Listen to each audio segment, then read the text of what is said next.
ว่ามีแฟนฉันมักจะลบสายตาทำเป็นไม่รู้เรื่องเลยไปฟังที่ใครพูดมาเกิดมาก็เพิ่งจะเคยได้ยินก็ฉันไม่รู้จริงๆไอ้ที่ไปเจอมาน่ะจำผิดหรือเปล่าบางคนก็ถามพี่อิวน่ะเดินจูงมือใครน้องเขามือเจ็บไม่มีน้ำใจช่วยถือให้แต่เรื่องทั้งหมดก็มีเท่านั้นไม่มีอะไรทั้งนั้นทุกครั้งก็ตอบคำถามแบบเดิมๆทุกทีไม่คิดจะคบไปจริงจังเพราะไม่อยากทำร้ายใครและไม่ได้คิดว่าตัวเองดังรู้ว่าเป็นคนหลายใจแต่ฉันแค่ใจร้าย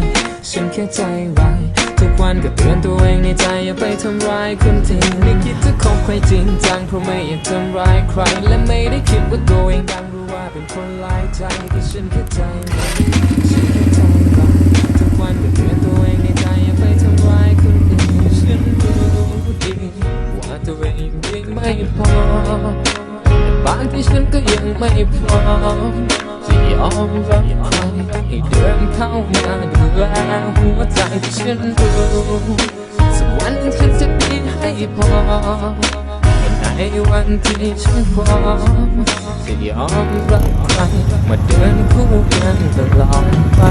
ฉันไม่รู้ต้องทำอะไรบางทีก็พูดไม่ตรงกับใจและฉันต้องพูดให้ตรงกับใครหรือเพียงแค่พูด